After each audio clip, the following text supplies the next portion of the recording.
मनुष्य जीवन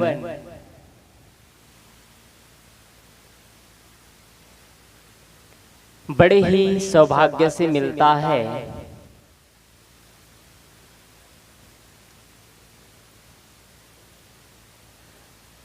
और सौभाग्यशाली वह व्यक्ति है जिन्होंने अपने जीवन को तरासा है।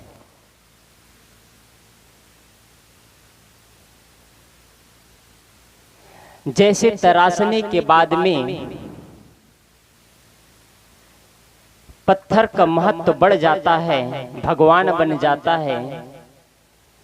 जैसे तराशने के बाद में पानी का महत्व बन जाता है, डिस्टिल वाटर हो जाता है। जैसे तराशने के बाद में दूध का महत्व बढ़ जाता है, घी बन जाता है। जैसे तराशने के बाद में एक कंकड़ पत्थर की तरह दिखने वाले हीरे बेशकीमती हीरा बन जाता है। ठीक ऐसे ही जो व्यक्ति अपने जीवन को तराशते हैं, व्यक्ति महान बन जाते हैं। जो व्यक्ति अपने जीवन को तराशते हैं, अपने जीवन में बुराइयों को निकालते जाते हैं, उनके लिए दूसरों के लिए समय नहीं बचता है। वो अपने ही जीवन को लौट लौट करके देखता है, कहीं मैं गड़बड़ तो नहीं कर रहा हूँ, कहीं गलत रास्ते में गलत मार्ग पर तो नहीं चल रहा हूँ, और अपने जीवन को सुपथ पर लेता जाता है, सुमार्ग तैयार करता जाता है अपने जीवन के लिए खुद। और जो लोग अपने जीवन को नहीं तराशते हैं, वो लोग उसी पत्थर की तरह होते हैं। जैसे जिस मंदिर में जाने से पहले पत्थर वही था, वो भगवान बन जाता है। लेकिन एक वही पत्थर है जो तराशने के समय छीनी और हथौड़ी का चोट नहीं सहता है। वो पत्थर एक सीढ़ी में लगाने का काम आता है या फुटपाथ पर लगाने का काम आता है।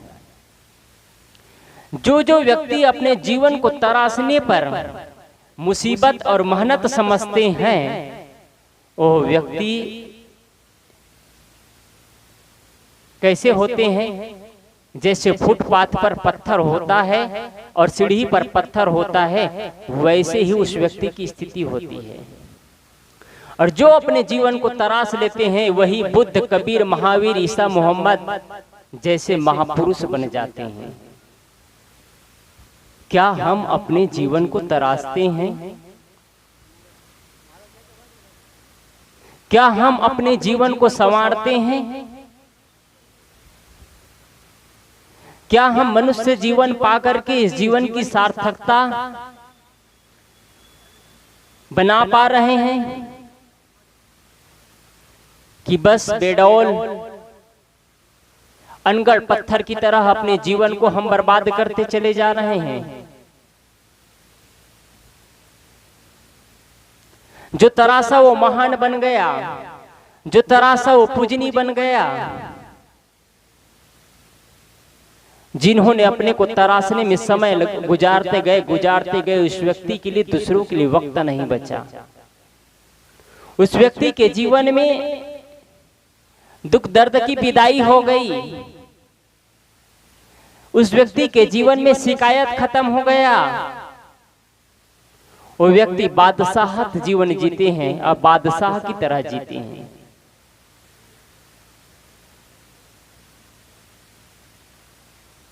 हम भी अपने जीवन को तराशे, अपने जीवन को छीले, गढ़े। दिल्ली में अक्षरधाम एक जगह है, वहां जाएंगे तो एक अक्षरधाम में एक जैसे ही आप प्रवेश करते हैं तो उसमें एक मूर्ति अपने ही शरीर को छील रहा है, छीनी और हथौड़ी से। एक व्यक्ति एक मूर्ति में स्थापित किया गया है कि अपने ही शरीर को छीनी और हथौड़ी से छील रहा है। इसका मतलब क्या होता है? हम अपने शरीर को छील दे छीनी और हथौड़ी से? ये नहीं है। हम अपने जीवन से बुराइयों को छीलते जाए, बुराइयों को हटाते जाए और महान व्यक्ति बन जाए। कम से कम अपने आप में संतोष तो महसूस होगा। और जीवन को नहीं छिले, नहीं गढ़े, नहीं संवारे तो बेकार जीवन चला जाएगा और अंतिम में पश्चाताप के अलावा जीवन में कुछ नहीं मिलेगा। आज हर व्यक्ति के मन में एक शिकायत भरी जिंदगी जीते हैं। हर व्यक्ति के मन में शिकायत है, बच्चे ऐसे हैं, पिता ऐसे हैं, भाई ऐसे हैं, बहन ऐसे हैं, पति ऐसे हैं, पत्नी ऐसे हैं। शिकायत भरी जिंदगी। शिकायत किसने दिया आपको? आपका बनाया शिकायत है। आप अपने जीवन के निर्माता है। आप अपने जीवन का निर्माण कर सकते हैं। जन्म माँ बाप के कोख से मिलता है, प्रकृति का वरदान है, लेकिन जीवन कैसे जीना है आपके हाथों में है। जन्म और मृत्यु प्रकृति के अनुसार होता है, निर्धारित है, लेकिन जीवन को कैसे जीना है, भुनभुना करके जीना है कि गुनगुना करके जीना है, आपके हाथों में है। यदि आप अपने जीवन को तराशते हैं, अपने जीवन को सुंदर बनाते जाते हैं, तो आप आदरणीय बन जाते हैं, पूजनीय बन जाते हैं, पिता बन जाते हैं, माँ बन जाती है, भाई बन जाते हैं, बहन बन जाते हैं, और नहीं संवारते हैं, नहीं छिलते हैं, नहीं गढ़ते हैं, तो आप अपने ही बच्चे के दुश्मन बन जाते हैं। आपके ही बच्चे आपसे प्यार से बात नहीं करना चाहते हैं, क्योंकि आपने जीवन को तराशा नहीं है, जीवन का महत्व नहीं समझा है। एक व्यक्ति ऐसे ही रास्ते से गुजरते गुजरते जा रहा था। गुजरते गुजरते उनको एक आश्रम दिखा और आश्रम में जाने के बाद में संत से पूछते हैं, संत भगवान, मेरे जीवन का महत्व क्या है? आप सब अपने जीवन का महत्व लगाएंगे इस घटना के हिसाब से। आपके जीवन कितना बेशकीमती है। कहीं आपने जीवन को बर्बाद तो नहीं कर दिया है? कहीं आपने जीवन को कबाड़ की तरह तो नहीं जी रहे हैं? आप अपने जीवन का मूल्यांकन करिएगा इस घटना के हिसाब से। वो संत आगे बढ़ते हैं, वो भक्त आगे बढ़ते हैं, संत के पास जाकर के पूछते हैं, संत भगवान, मेरे जीवन का कीमत क्या है? संत कहते हैं, इस बात को छोड़ो, मैं तुमको एक पत्थर दे रहा हूं, इस पत्थर का बस रेट पता करते जाना, तुम इसका पत्थर का रेट बताना। बस जितने अधिक से अधिक जगह हो, इस पत्थर का रेट पता करके आना। संत भगवान उनको एक बेशकीमती पत्थर देता है। वो भक्त वहां से निकलता है। निकलते ही उनको जैसे ही आश्रम से मंदिर से निकलता है, और निकलते ही उसको एक जो कबाड़ लेने वाले होते हैं, जो लोहे, टीपे, प्लास्टिक, अन्य चीजों को खरीदता है, उनको पूछता है, भाई साहब, आप इस पत्थर का क्या रेट लगाएंगे? ये कोई पत्थर नहीं, आत्मीय बंधु, हम सबके जीवन का रेट है। आप ध्यान से इस बात को सुनेंगे। वो भक्त पूछते हैं कि भाई साहब, इस पत्थर का क्या रेट लगाएंगे? कहते हैं, तुम्हारे पत्थर बहुत अच्छे और चमकीले दिख रहे हैं, इसलिए तुम्हारे पत्थर को मैं लोहे के भाव में खरीद सकता हूँ। वो आदमी आगे बढ़ता है और आगे बढ़ता है, एक सब्जी वाले के पास जाता है। सब्जी वाले को पूछता है, भाई साहब, इस पत्थर का आप क्या रेट दे सकते हैं? वो सब्जी वाले कहते हैं, भाई साहब, तुम्हारे पत्थर चमकीले दिख रहे हैं और अच्छे दिख रहे हैं, इसलिए मेरे पास अभी बहुत बेशकीमती सब्जियों में टमाटर का भाव सबसे ज्यादा है, इसलिए मैं तुम्हारे पत्थर को मैं टमाटर के भाव में आपका पत्थर 40 रुपये में खरीद सकता हूँ। जो 20 रुपये में लोहे टिपे खरीदने वाले खरीदने को तैयार था, वो 40 रुपये में बिकने को तैयार हो जाता है। वो आदमी आगे बढ़ता है, एल्युमिनियम के दुकान में जाता है और एल्युमिनियम के दुकानदार से पूछते हैं, भाई साहब, इस पत्थर का क्या रेट लगाएंगे? वो व्यक्ति कहते हैं, भाई साहब, तुम्हारा पत्थर चमकीला है, इसलिए तुम्हारे पत्थर को मैं 400 रुपये किलो तक खरीद सकता हूँ। जो पत्थर 40 रुपये किलो में बिकना था, वो पत्थर 400 रुपये किलो तक बिकने को तैयार है। वही पत्थर है। व्यक्ति आगे एक बड़े से पीतल के दुकान में जाता है और वहां जाकर के पूछते हैं, भाई साहब, आप इस पत्थर का क्या रेट लगाएंगे?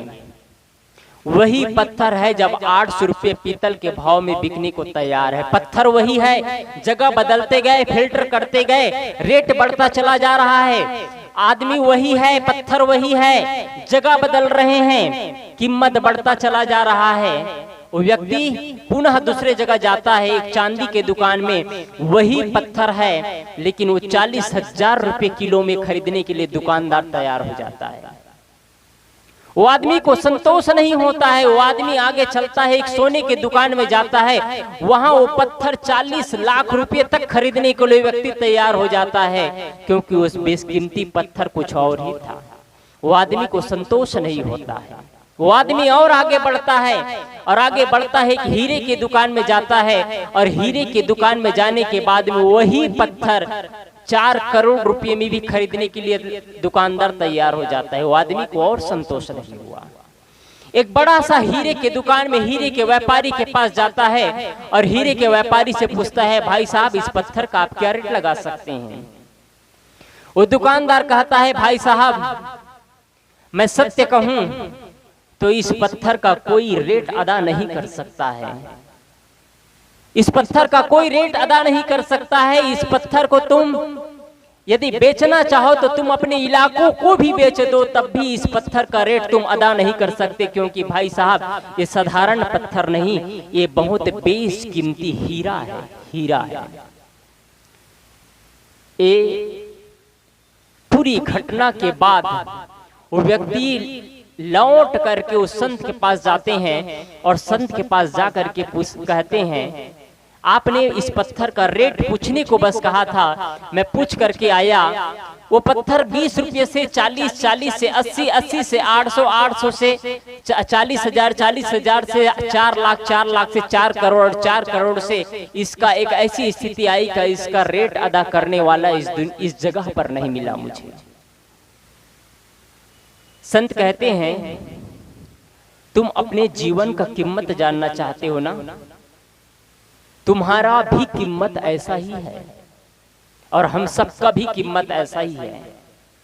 यहाँ जितने लोग बैठे हैं हम सबका कीमत ऐसे हैं। यदि आप अपनी जिंदगी को लड़ और झगड़ करके बर्बाद करते हैं तो आपका कीमत कितना हुआ जानते हैं? सिर्फ लड़ने और झगड़ने वाले कहलाने लायक जिंदगी होती है आपका कीमत उतना ही होता है।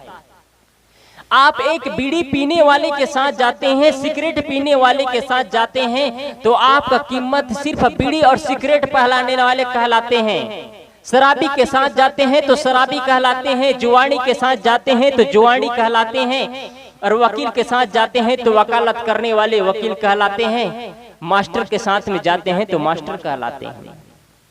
यदि आप संग बदलते हैं कीमत बढ़ता जाता है आपका। इंजीनियर के साथ में जाते हैं आप इंजीनियर कहलाते हैं, नेता के साथ में जाते हैं नेता कहलाते हैं, और कहीं कदाचित आपने एक अच्छे लोगों के साथ संग साथ करना शुरू कर देते हैं, आप अच्छे इंसान कहलाते हैं। और यही करते करते आप कहीं अच्छा जीवन जीना शुरू कर देते हैं तो एक महान व्यक्ति कहलाते हैं। और बदलते बदलते आप अपने को फिल्टर करते करते जगह बदलते बदलते आप संत के साथ में चले जाते हैं तो भगवान कहलाते हैं। एक व्यक्ति 100 करोड़ रुपए के सोना पहनता है, उसकी कोई पूजा और आरती नहीं करता है आत्मीय बंधुओं, लेकिन कोई व्यक्ति 100 करोड़ क्या मात्र 100 रुपए के 50 रुपए की लंगोटी और साफी पहन लेता है, संत का वेश धारण कर लेता है, जीवन को तब्दील कर देता है, जीवन जीने की शैली बदल देता है। तो 100 करोड़ के सोना पहनने वाले के सामने वो 50 और 100 रुपए के कपड़े पहनने वाले संत भारी पहन जाते हैं।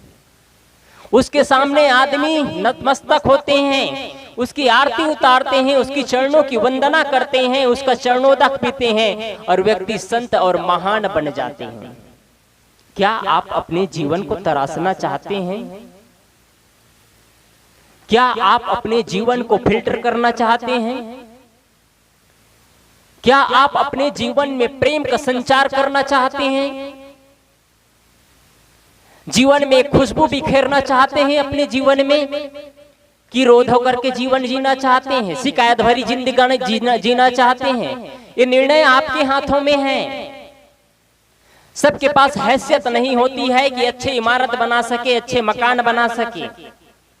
सबके पास हैसियत नहीं होती है कोई इंजीनियर मास्टर वकील बन जाए। लेकिन सबके पास हवसियत होती है, सबके पास वो तरकीबें होती है, सबके पास वो जीने का एक अंदाज होता है, सबके पास वो शक्ति है कि हर व्यक्ति महान बन सकता है, हर व्यक्ति अपने आप को महान व्यक्ति बना सकता है। आपके हाथों में। हम जीवन को बर्बाद कर देते हैं। क्यों बर्बाद करते हैं? क्योंकि हम जीवन के महत्व को नहीं समझते हैं। मैंने एक उदाहरण के माध्यम से कहा कि जितना ही आप जगह बदलते जाते हैं, महत्व बदलता जाता है, आपके जीने के तरीके बदलते जाते हैं, आपका महत्व बढ़ता चला जाता है और आप महान व्यक्ति बनते चले जाते हैं।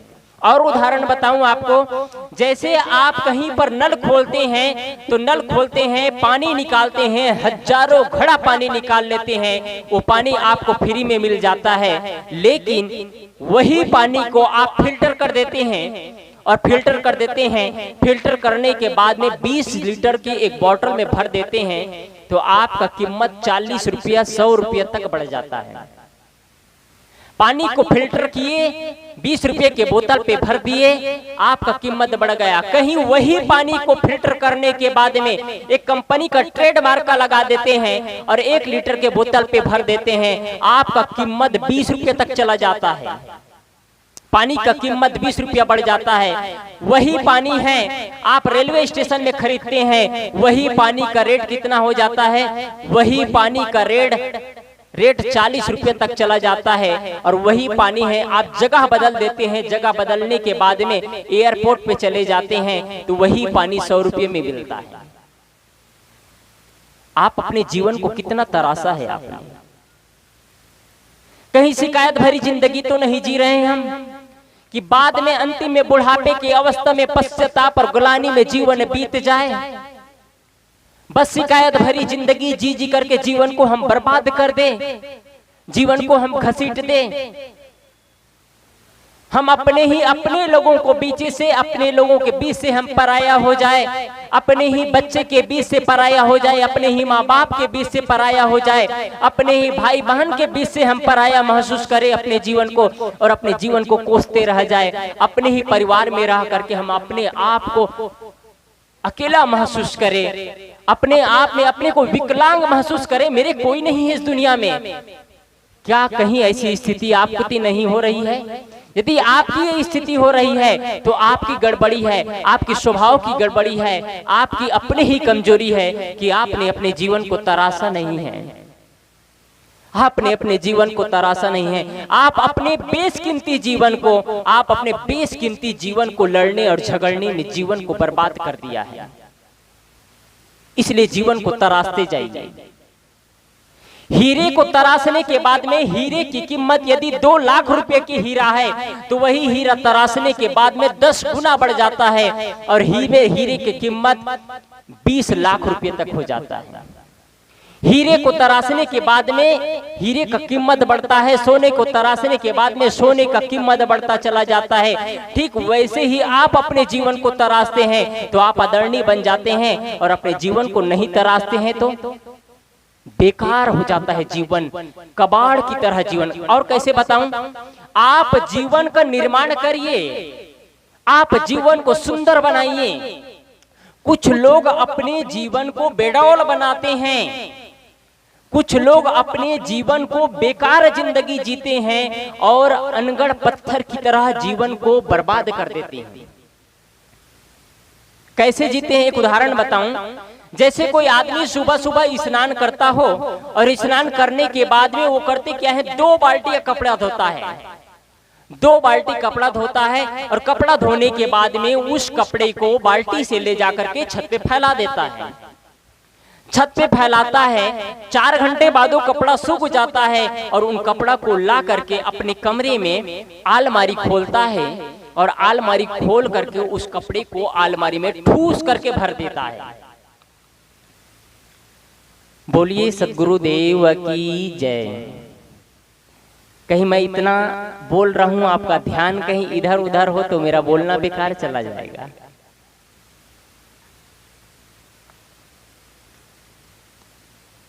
मैं कह रहा था कि आप जीवन को कैसे जीते हैं।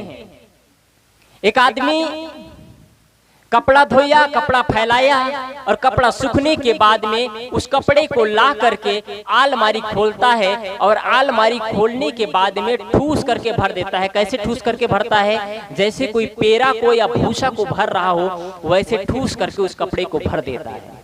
एक आदमी करता है, वही कपड़े हैं, कपड़े को ला करके बिस्तर पर रखता है, प्रेस ऑन करता है या प्रेस ऑन नहीं भी करता है तो उन कपड़े को एक के बाद एक तह करके एक के बाद एक लाइन से सिस्टम से रखता जाता है और फिर अलमारी खोलता है। अलमारी खोलने के बाद में उसमें सिस्टम से रखता है। वो पुनः लौट करके खोल करके देखता है अलमारी को तो लगता है कपड़ा ठीक रखा है।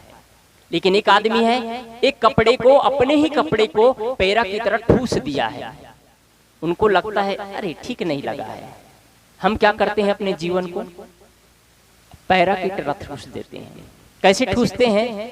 इतनी सुंदर वाणी मिली है लेकिन वाणी से ऐसे ऐसे शब्द, तीखे शब्द बोल। आज तीज का त्योहार है ना, याद रखेंगे।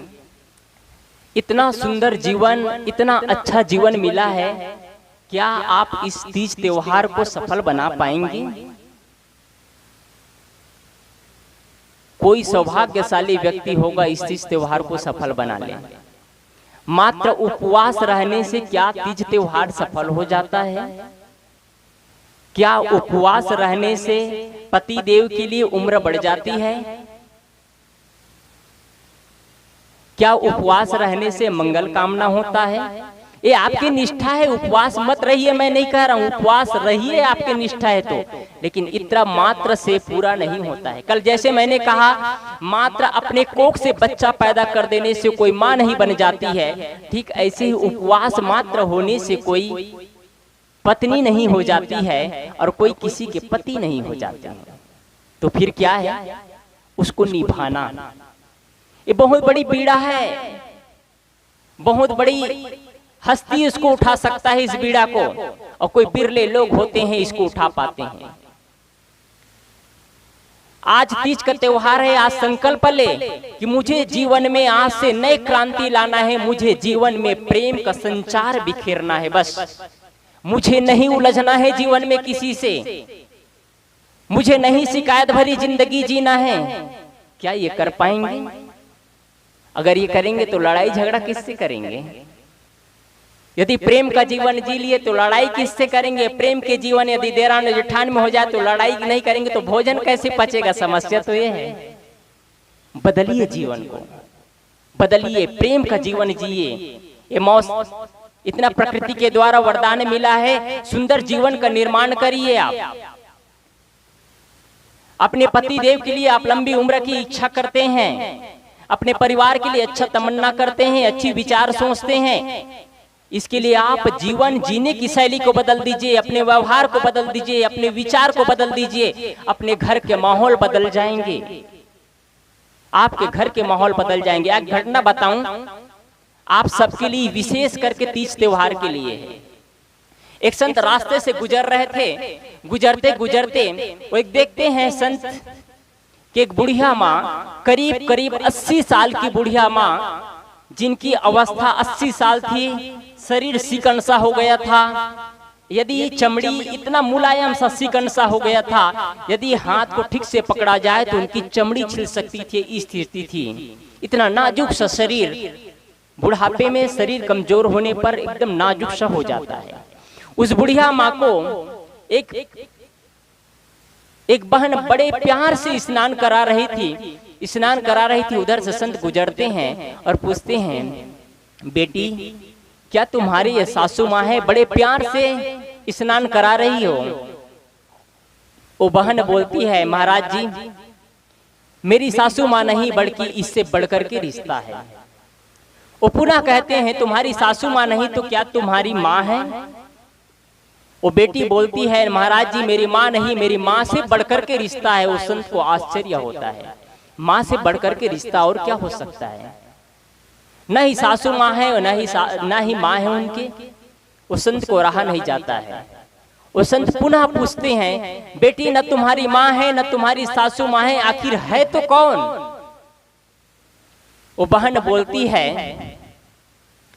महाराज जी ये वो माँ है जिसके कोख में मेरे सुहाग पला है। वो बोल सकती थी मात्र मेरी सासू माँ है, लेकिन उसके मन की भावनाओं को व्यक्त करने के लिए वो बोलती है महाराज जी यो माँ है जिसके कोख में मेरे सुहाग पला है, जिसके बदौलत आज मैं इस घर में टिकी हूँ, जिसके बदौलत मेरे हाथों पे श्रृंगार है, मेरे गले में श्रृंगार है, जिसके बदौलत आज मेरे सिर पे माहौर लगा है, बिंदिया लगा हुआ है। क्या इतना प्रेम होने के बाद कोई सासू माँ से लड़ाई करेंगे? क्या आप ये कर पाएंगे? और नहीं कर पाएंगे तो आपका सफल नहीं है तीज त्योहार, आपका सफल नहीं है तीज त्योहार। ये दृढ़ संकल्प जान लीजिए। आप उसी दिन असफल हो जाते हैं जिस दिन आप अपने ही सासू माँ के साथ कटु कुटहार वचन बोलना शुरू कर देते हैं, अपने ही देरान और जेठान में तांडव मचाना शुरू कर देते हैं। उसी दिन आप अपने पति देव का उम्र छीनना शुरू कर देते हैं। कैसे छीनना शुरू कर देते हैं? जैसे ही आप लड़ाई शुरू करते हैं उनके मन में एक द्वंद्व चलना शुरू हो जाते हैं। अब मेरे अपने नहीं रह गए, मेरी ही पत्नी नहीं रह गई, क्योंकि मेरी पत्नी अब मेरी माँ से वास्ता नहीं है। और वही मेरी पत्नी थी जो कहती थी माँ जी ये कह रहे हैं, आज से 6 महीना कहती थी कि माँ जी ये कह रहे हैं। अब वही पत्नी है बोलती है ए जी तुम्हारे माँ ये बोल रही थी। अब बदल गए शब्द। अब वही 2 साल बाद में कहते हैं तुम्हारे भी नहीं, मेरे भी नहीं, तुम्हारे भी नहीं। अब उनके बच्चे आ गए, अब कहते हैं इनके दादी कह रहे थी। बदलते चले गए और एक दिन ऐसी स्थिति आती है, दूरियां बढ़ती चली गई और एक दिन वही माँ बाप को वृद्ध आश्रम में डाल देते हैं। कहाँ गया तीज? एक किनारे रह गया। उपवास किस काम का? क्या बच्चे को संस्कार मिल पाएगा? आपस में पति और पत्नी लड़ते रह गए। बच्चे, एक घटना बताऊं आपको, करीब 2.5 साल का बच्चा, देखते थे पति और पत्नी आपस में लड़ाई हो रही है। पति और पत्नी आपस में लड़ाई हो रही है, इतनी दर्दनाक लड़ाई होती थी कि अंतिम में पति कहते थे तुम इस घर से चले जाओ, पत्नी कहती थी तुम इस घर से चले जाओ। ऐसे सिलसिला कई महीनों तक चलता रहा। उनके छोटे से बच्चे 2.5 साल और 3 साल के बच्चे, आजकल के बच्चे बहुत तेज होते हैं। मैं अभी मचेवा गया था साहब जी के साथ में। 2.5 साल का बच्चा कई श्लोक और कई मंत्र इतने अच्छे से उच्चारण किए, आप लोग व्हाट्सएप में भी देखते होंगे। वो बच्चा कहते हैं अपने माँ से जाकर के, क्या सच में माँ तुम इस घर को छोड़ करके चली जाओगी? उनकी माँ बोलती है ऐसा कौन कहते हैं बेटा? बोलते हैं पापा और आप आपस में लड़ाई कर रहे थे, तो लड़ाई के दौरान पापा आपको कह रहे थे कि तुम इस घर को छोड़ करके चले जाओगे। क्या सच में चले जाओगे? तो हमको स्कूल जाने के लिए कौन तैयार करेंगे? हमारा टिफिन कौन तैयार करेंगे? क्या सच में चली जाओगी माँ? उनकी आंखें खोलती है और रुदे हुए आंखें में बोलती है बेटी मैं तुमको छोड़ करके कहीं नहीं जाऊंगी, मैं तुम्हारे साथ रहूंगी। इतने में अपने पापा के पास जाता है, वही प्रश्न करती है वो बच्चे, और बच्चे प्रश्न करते हैं, कहते हैं क्या पापा सच में तुम इस घर को छोड़ करके चले जाओगे? यदि तुम इस घर को छोड़ करके चले जाओगे तो हमको स्कूल कौन ले जाएंगे, स्कूल से कौन लाएंगे? उसकी आंखें खुलती है, बेटा मैं तुमको छोड़ करके कहीं नहीं जाऊंगा। जीवन को बर्बाद कर देते हैं,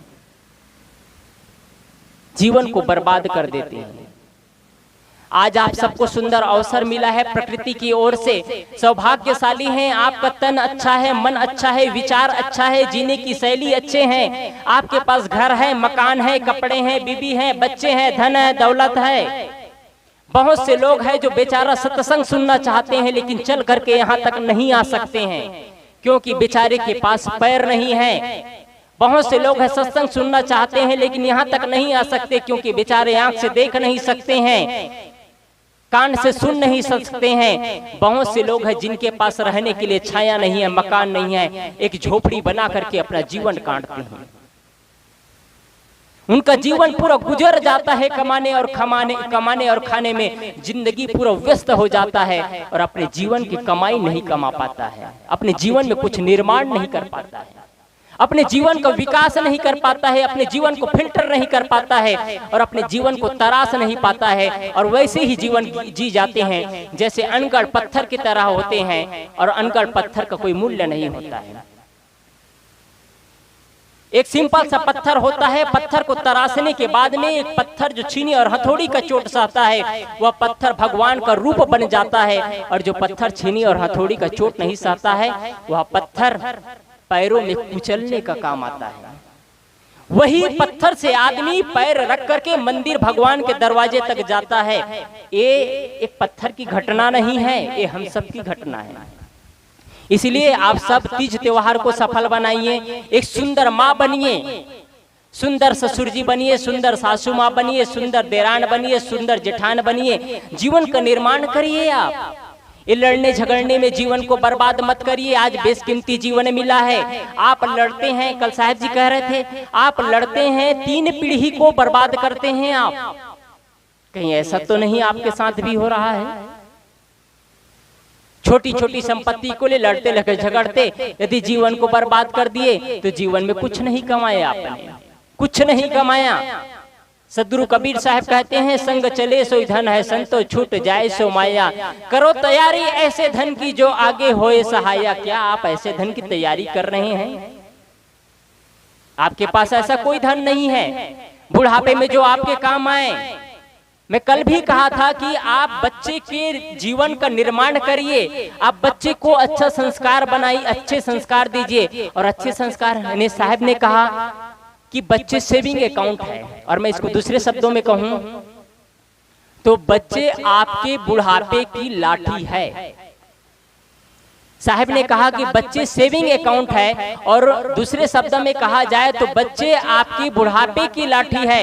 यदि आपने बच्चे को आज अच्छा संस्कार दिया है, उनको प्रेम से संचित किया है, प्रेम से लबालब किया है, उनके अंदर आदमियत भरा है, इंसानियत भरा है, तो आपके बच्चे आपके बुढ़ापे में काम आएंगे। और यदि आपने ये चीज नहीं भरा है तो आपके बुढ़ापे की लाठी कमजोर है, कभी भी टूट करके बिखर सकता है, कभी भी टूट करके बिखर सकता है आपकी बुढ़ापे की लाठी। आपके बुढ़ापे की लाठी एक लाठी ही नहीं है, आपकी बुढ़ापे की लाठी एक बांस का डंडा नहीं है। आप उसको बुढ़ापे की लाठी मत समझना, वो तो आपकी शरीर की लाठी है वो। लेकिन आपकी बुढ़ापे अवस्था में जो काम दे, एक ऐसी मजबूत लाठी तैयार करिए, वो आपकी बुढ़ापे की लाठी आपके बच्चे होंगे, आपके बच्चे होंगे, तभी आप सुंदर जीवन जी पाएंगे। यदि आज आप अच्छे संस्कार देते हैं तो आगे चल करके वही बच्चे आपका सम्मान देंगे, वही बच्चे आपका सम्मान करेंगे, और उनको गर्व होगा कि मैं एक ऐसे माँ बाप के कोख से जन्म लिया हूँ। और आपको गर्व हो गया, मैं धन्य हो गया, एक ऐसे बच्चे को जन्म दिया जो मेरे बुढ़ापे में आज मेरे साथ अंग संग है, मेरे काम दे रहे हैं। तो तीज त्योहार की असली सफलता आपके जीवन में प्रेम की संचार हो, आपका जीवन प्रेम से लबालब भरा हो। कभी कभी छोटे छोटे चीजों के लिए हम लड़ते झगड़ते जीवन को बर्बाद कर देते हैं। 2-2 4-4 पैसे के लिए, 2-2 4-4 रुपये के लिए, 1-1 डिसमिल जमीन के लिए, 1-1 इंच जमीन के लिए लड़ करके झगड़ करके जीवन को पूरा लड़ाई का केंद्र बना लेते हैं, और जीवन में हमको हासिल लायक कुछ भी नहीं मिलता है, कुछ भी नहीं मिलता है। अंतिम में पश्चाताप और गलानी करते चले जाते हैं। और इसी तरह आप अपने जीवन को तराशते जाइए। आपका जीवन का कीमत मैंने बताने का प्रयास किया कि आपका जीवन कितना बेशकीमती है। 100 करोड़ का गहना पहना हुआ हो, उसके सामने भी आपका कीमत उससे भी भारी मजबूत और उससे भी भारी महंगा आपका जीवन है। आप अपने जीवन को तराशे और सुंदर जीवन का निर्माण करें। मैंने आप सबके बीच में कुछ देर तक कहने का प्रयास किया।